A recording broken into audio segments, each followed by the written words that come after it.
Assalamualaikum warahmatullahi wabarakatuh. Perbuatan yang dibenci Allah Subhanahu wa Ta'ala tentu menjadi pengingat bagi kita untuk tidak melakukannya. Apabila kita melanggar, sungguh azab Allah amatlah pedih. Hari ini Gapai Kemuliaan akan menyoroti soal bagaimana dampak dari perbuatan yang dibenci Allah, yakni syirik, dalam episode Bahaya Syirik. Anda yang memiliki pertanyaan bisa Anda sampaikan melalui email yang tertera pada layar kaca. Langsung saja kita bahas pagi ini bersama Kiai Haji Muhammad Faiz. Assalamualaikum Kiai. Waalaikumsalam warahmatullahi wabarakatuh. Kita mulai pembahasan dari awalnya dulu. Iya. Apa sebetulnya makna atau definisi dari syirik? Definisi syirik yang paling singkat dan mudah dipahami itu kata para ulama, anta ja'ala lillahi niddan. Kamu menjadikan di sisi Allah itu ada yang menyainginya. Jadi menjadikan sesuatu sama dengan Allah. Itu jatuhnya kepada dosa yang namanya syirik. Jadi ketika kita meyakini ya ada Tuhan lain selain Allah buat keyakinan umat Islam, itu jatuhnya menjadi syirik. Pelakunya namanya musyrik. Ada orang yang meyakini ada kekuatan yang memiliki kekuatan sama bahkan melebihi kekuatan Allah, itu juga jatuhnya menjadi syirik. Nah, itu adalah definisi dari syirik yang paling singkat dan paling mudah. Oke, mengapa kemudian Allah tidak mengampuni doa syirik ini? Dosa syirik itu menjadi dosa yang paling besar. Innallaha la yaghfiru ayyushraka bihi. Kalau sudah jatuhnya syirik, Allah itu la yaghfir. Wa yaghfiru maduna dzalika. Tapi dosa di bawah syirik itu diampuni sama Allah. Kan kita banyak dengar tuh dalam hadis itu ada orang membunuh 99 orang. Tanya sama kiai, satu, kiai saya bisa nggak tobat? Kata kiai, mana bisa?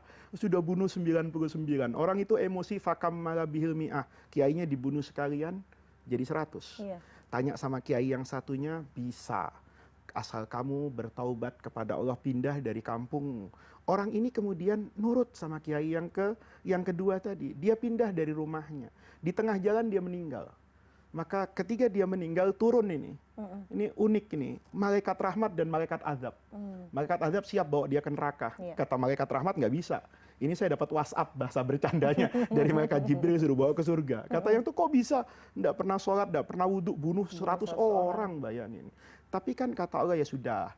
Kalian malaikat azab dengan malaikat rahmat ini berhukum acara saja berdasarkan alat bukti. Kan dia tadi sedang mau pindah dari rumahnya hijrah, ukur aja. Tempat yang ingin dia tuju dengan tempat asalnya lebih dekat kemana? Mana yang lebih dekat, bawalah dia ke surga atau bawa dia ke neraka. Ternyata lebih dekat ke tempat di mana dia akan memulai hidup yang baru. Itu menunjukkan dosa sebesar apapun dalam hidup manusia, itu diampuni sama Allah. Kecuali dosa syirik. Kenapa dosa syirik? Karena dia melanggar kepantasan dan akhlak kepada Tuhan. Kalau saya punya mobil saya diaku sama Mbak Eva, marah enggak? Marahlah. Kalau ada orang punya rumah, punya harta, kemudian hartanya saya aku, pasti yang punya akan marah. Kalau di dunia ini kita yakini alam semesta, bahkan kita yang kita baca dalam sholat, inna sholati wa nusuki wa mahyaya, hidup wa mamati dan mati saya itu saya persembahkan untuk Allah. Tiba-tiba ada yang mengaku bahwa dia adalah Tuhan, dia yang memberi rezeki, dia yang memberi hidup. Tentu ini keluar dari akhlak. Ini tidak sopan sama Allah. Sesuatu yang mutlak milik Allah kemudian diaku oleh selain Allah. Itu sebabnya dosa syirik itu menjadi dosa yang besar. Karena dia melanggar kepatutan, akhlak, ya, perilaku yang seharusnya tunduk dan bersyukur atas semua yang Allah karuniakan. Tiba-tiba dia menuhankan selain Allah. Nah, kita sebagai manusia kadang-kadang tidak sadar dengan apa yang kita lakukan. Iya. Apa sebetulnya dosa-dosa syirik yang mungkin seringkali dilakukan oleh manusia tapi tidak disadari sebetulnya? Iya, dalam hadis itu Rasulullah mengingatkan ada satu dosa yang dosa itu mengarahkan kepada syirik. Apa itu? Namanya riya. Mengerjakan sesuatu tapi mengharapkan pujian dari selain Allah. Seolah-olah dia tidak ikhlas melakukan kegiatan itu. Itu adalah dosa yang sering kita lakukan, tapi kadang-kadang kita tidak terasa. Kita melakukan, makanya di dalam agama itu, pekerjaan itu semakin tersembunyi, itu semakin baik. Tetapi tidak semua yang tidak tersembunyi itu tidak baik. Bisa jadi niatannya baik, dia ingin memberi contoh. Misalnya, saya kalau pergi ke masjid itu selalu istiqomah menyapa semua orang.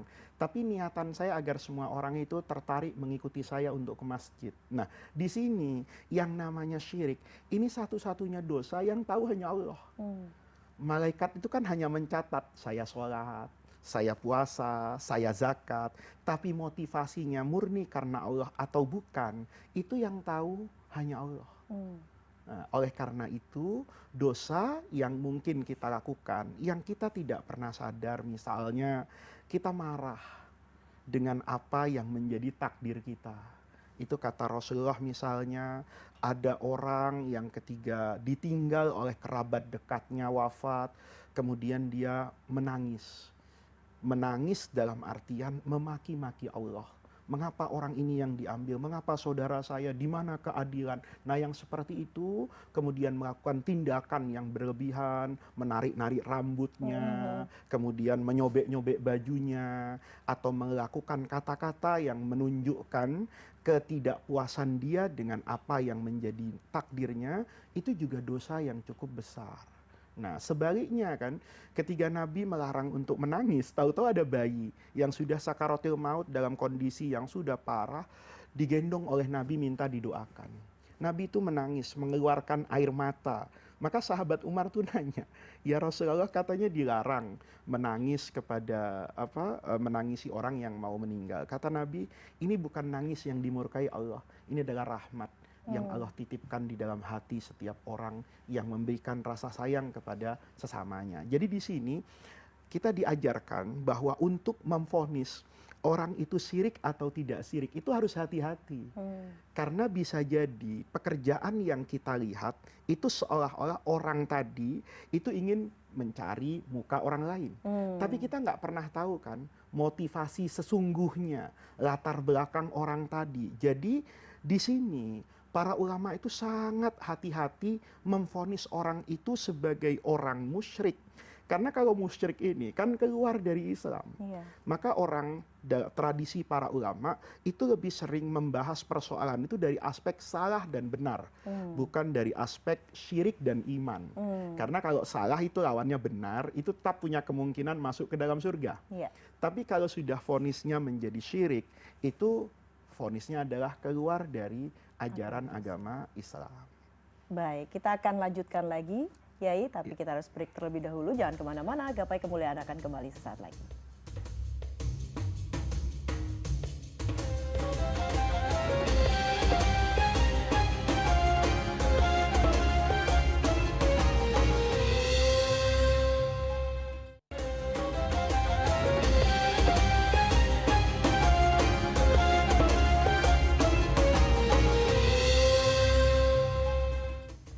Ya, terima kasih Anda masih menyaksikan Gapai Kemuliaan. Dalam episode Bahaya Syirik, kita lanjutkan kembali pembahasan kita bersama Kiai Haji Muhammad Faiz. Kiai, kalau kita bicara budaya Indonesia adalah budaya jimat dan susuk. Ini cukup akrab dengan budaya Indonesia. Apakah itu juga termasuk dalam syirik?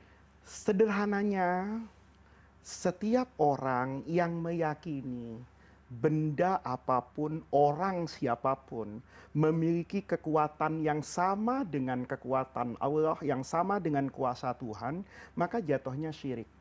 Tetapi setiap orang yang memahami bahwa orang lain atau benda lain itu menjadi sarana yang mendekatkan doa dia kepada Allah, itu maka jatuhnya tidak syirik. Satu contoh gini, Mbak Eva. Orang itu harus membedakan mana makna yang hakiki, hakikat, mana makna di dalam bahasa balaghah itu majazi, metafora. Misalnya begini, ketika orang itu mati, ayat Al-Quran itu ada 2 ayat. Yang pertama ayatnya bunyi, Allahu yatawaffal anfusa hina mautiha. Yang mematikan orang itu ketika sakaratil maut itu Allah. Tapi di ayat yang lain, kul, katakanlah olehmu wahai Nabi, yatawaffakum, kalian itu akan dimatikan oleh malakul mauti, oleh malaikat pencabut nyawa. Alladzi wukila, yang Allah berikan kuasa dia untuk mencabut nyawa. Dari sini kita bisa memahami kan, yang mematikan manusia pada hakikatnya itu adalah Allah. Keputusan itu.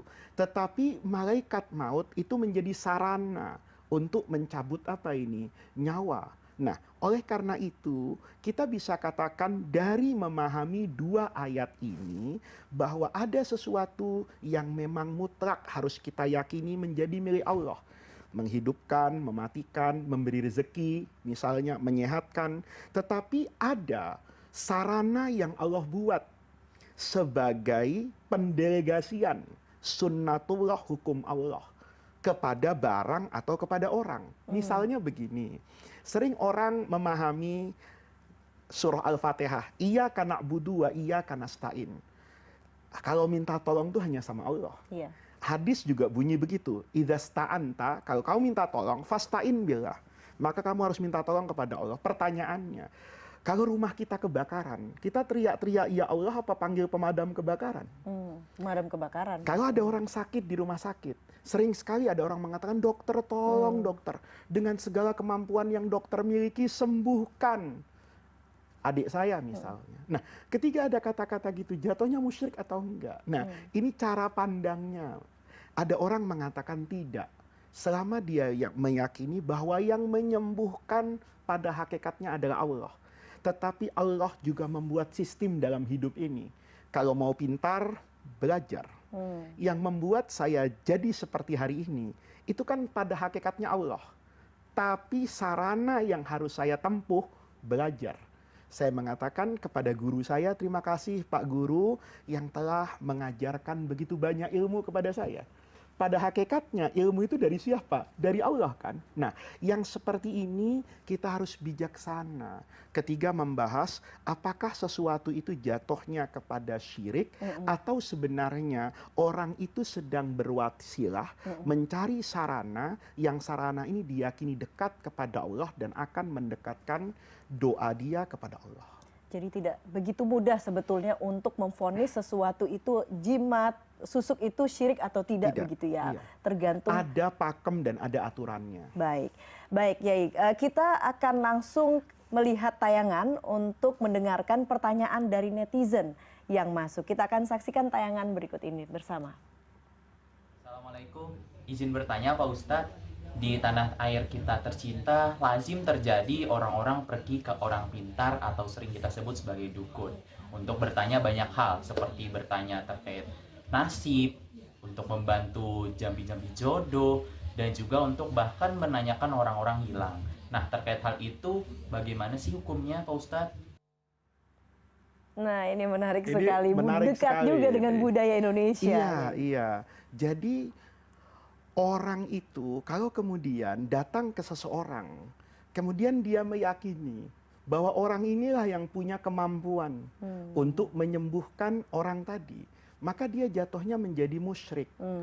Tapi kalau dia meyakini bahwa orang ini orang soleh, ada loh dalam hadis itu kata Nabi, ada orang yang akan saya angkat jadi wali.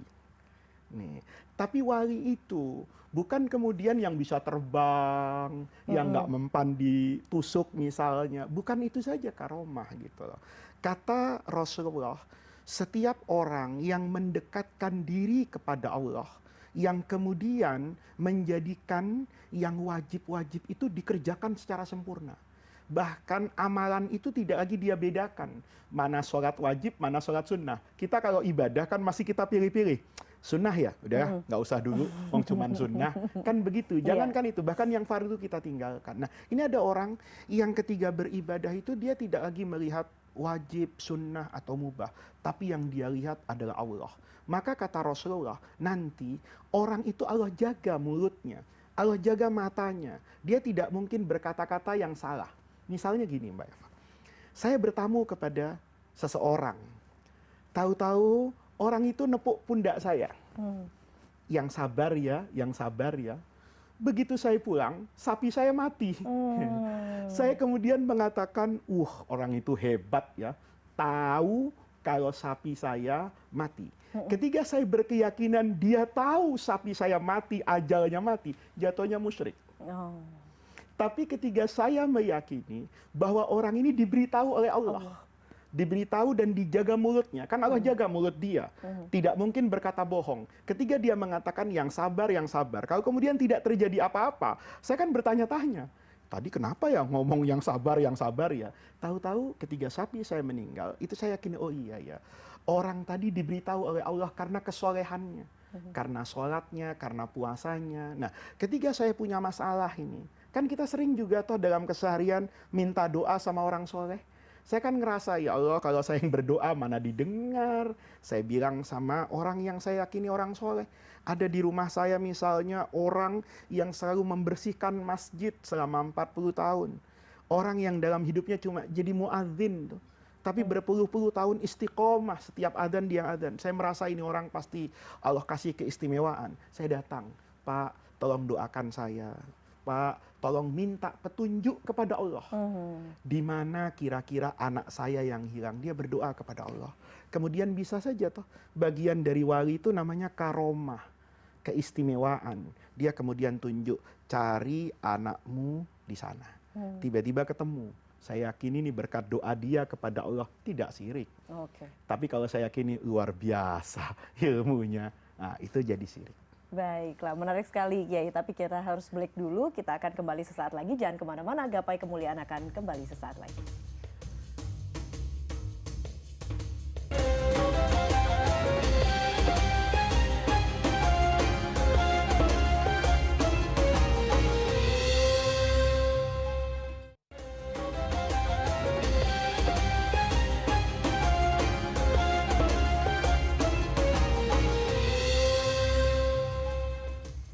Ya, terima kasih Anda masih bersama kami dalam Gapai Kemuliaan dalam episode Bahaya Syirik. Kita lanjutkan kembali pembahasan kita, Kiai. Kalau kemudian dosa syirik adalah dosa yang paling dibenci Allah Subhanahu wa taala, lalu apa ganjaran terhadap orang-orang musyrik? Orang-orang yang mempersekutukan Allah itu merupakan bagian dari dosa yang besar. Balasannya, azabnya luar biasa di dalam api neraka. Tetapi jangan lupa bahwa Allah itu memperkenalkan dirinya pada bagian pertama dalam Al-Quran. Kita buka dimanapun, kita temukan Bismillahirrahmanirrahim. Setiap orang yang berdosa itu punya kesempatan untuk mendapatkan ampunan dari Allah selama dia bertaubat menyadari kesalahannya. Di dalam hadis itu, Rasulullah Shallallahu Alaihi Wasallam tuh menceritakan, ada orang yang berbuat dosa. Begitu berbuat dosa, dia sadar bahwa itu dosa. Maka kemudian, ya Allah, saya berdosa. Ampuni dosa saya dan saya bertaubat kepadamu. Itu Allah mengumumkan loh. Di langit, di arsy itu bilang, lihat para malaikatku. Itu hambaku tuh. Jatuh dalam lubang dosa yang luar biasa. Tapi dia masih ingat kalau dia punya Tuhan yang maha mengampuni dosa. Maka saya ampuni dosanya. Kemudian orang itu berbuat dosa lagi. Pada saat setelah dia berbuat dosa, dia istighfar lagi. Allah itu adalah Tuhan yang tidak pernah bosan untuk menerima taubat, istighfar dari hamba-hambanya. Dulu dalam hadis itu Rasulullah bercerita gitu. Melihat orang yang berdosa, itu makhluk Allah yang lain itu sudah nggak tahan gitu. Bahasa Jawanya tuh gregetan. Ini orang hidup di bumi Allah, ya makan rezeki Allah, kok semau-maunya, bahkan musyrik mempersekutukan Allah. Kata gunung, ya Allah, boleh nggak saya meletuskan lava saya untuk mematikan orang tadi?